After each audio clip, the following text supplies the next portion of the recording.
You're watching The Holy Land Uncovered. I'm Jordana Miller. The ancient site of Beit Shearim in northern Israel may not look impressive on first sight, but if you go underground, you'll find one of the most fascinating Jewish burial sites in the world. Beit Shearim was home to the Sanhedrin. That was the court of Jewish elders that reigned in the 2nd century. More in this next report.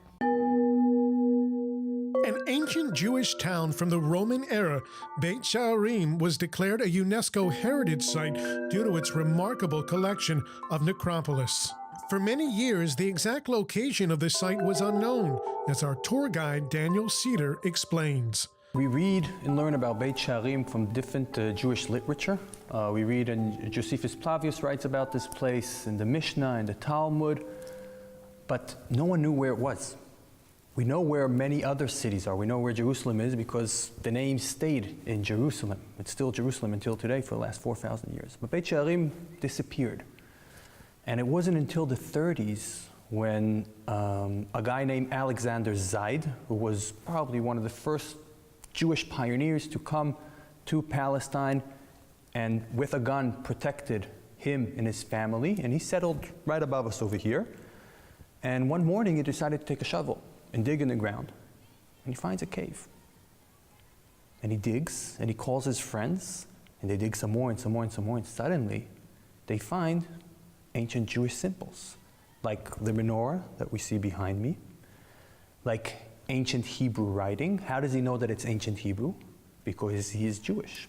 He reads the Hebrew letter. He knows, he could recognize these letters. He could read what was written here 1,400 years before he came and dug here. Evidence shows remains on the site from the Iron Age, but Beit Shearim became an established town in the 1st century BCE during the time of King Herod. After the Great Jewish Revolt and the destruction of the Second Temple in the year 70 CE, the Jewish rabbinical court, the Sanhedrin, had to relocate from Jerusalem to different places in the Galilee district. Beit Shearim was one of them. After the destruction of the temple in the year 70 by the Romans, the Jewish Sanhedrin, the Jewish leadership, moved from Jerusalem and started traveling. In the beginning, it went to a city called Yavne. It was led by a rabbi called Rabbi Yochanan ben Zakkai, who adapted the Jewish world into a world that has no temple. And from there, after what we call the Bar Kokhba rebellion, Jews fled up to this area, to the Galilee, to the northern part of Israel. And the Sanhedrin moved with the Jewish population. So it started in small towns like Usha and Shfar'am. And from there it moved to Beit Shearim, where we are right now, to Tzipori, and it ended up in the city of Tiberias, which is the biggest city in the area, and that's where the Sanhedrin sat for about 300 years. One of the main attractions in Beit Shearim is the tomb of Yehuda HaNasi, one of the iconic figures of the Jewish people, who is also known for his work on the Mishnah, the important Jewish guideline. Rabbi Yehuda HaNasi was the Jewish leader of basically the whole Jewish world at the end of the 2nd century, beginning of the 3rd century AD. And he sat here in Beit Shearim. He was very, very close with the Roman leadership, with the Caesar of Rome, Antonius. They were very, very close friends. We know as a fact that the Caesar of Rome came to visit Rabbi Yehuda HaNasi here in Beit Shearim and in Tzipori later on. And he very much wanted the Jews to integrate and become part of the Roman society and to take upon themselves the Jewish culture and everything that the Romans have to offer.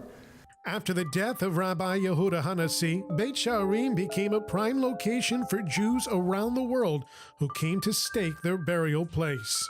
Beit Shearim is actually pretty known for its necropolis, what we call the City of Dead.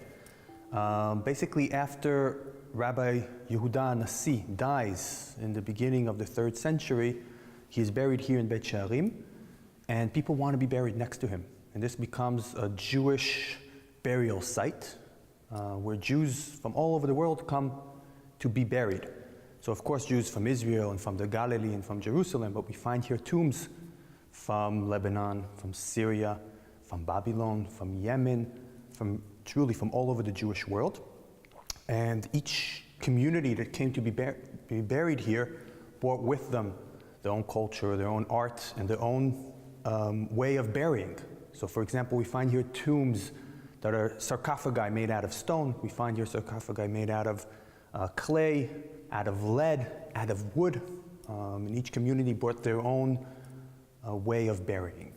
We can also find some ancient writing on the walls here, some of them in ancient Hebrew. Ever since the temple was destroyed, Jews were spread out to the diaspora. And there was this dream that one day the Jews are going to come back and settle in Israel and rebuild the third temple. It wasn't always an option to come and live in Israel, so many people chose to live their life out of Israel, but to come and be buried here. And Beit Shearim gave that opportunity. And so over here we're in a tomb of Jews from Syria. This whole plaque belongs to one family of very wealthy Jews from Syria that were all buried over here. We could see the nice drawings that are original, 1,700 years old. We could see the carvings on the wall. We could see the nice menorahs. One of the most interesting carving that we could see is a carving of the temple in Jerusalem, with the two doors and the columns of both sides, showing the dream of the Jews that were buried here, that one day them or their descendants would be able to witness the building of the third temple in Jerusalem. Excavations on the site began in the late 19th century and continue even today. Nowadays, experts are trying to find remnants of life around the burial site. Dr. Adi Ehrlich from the Haifa University explains. I call it the village who wanted to be a polis, a main city, because we can see, as you said, it's quite lavish, it's rich. We find the slabs of marble, which you normally don't find in small villages. We even found some silver coins, which are quite rare outside big cities. The layout of the city seems to be planned. We can see the streets, which are all aligned on one grid. So all these are signs of wealth, of the central place that Beit Shearim used to have, both in the local communities, but also Jews of the diaspora. They also saw it as a central place. For them, it was kind of substitute to Jerusalem, because during the 2nd, 3rd, and 4th century CE, they could not enter Jerusalem. They could not be buried there. So Beit Shearim became kind of second Jerusalem in Galilee. The Jewish revolt against Constantine Gallus during the 4th century CE saw the downfall of Beit Shearim. Parts of it were destroyed, and though Beit Shearim continued to exist in the Byzantine era, its significance as a Jewish spiritual and political center faded. Nowadays, Beit Shearim is one of the most visited sites in Israel, with more than 50,000 tourists a year.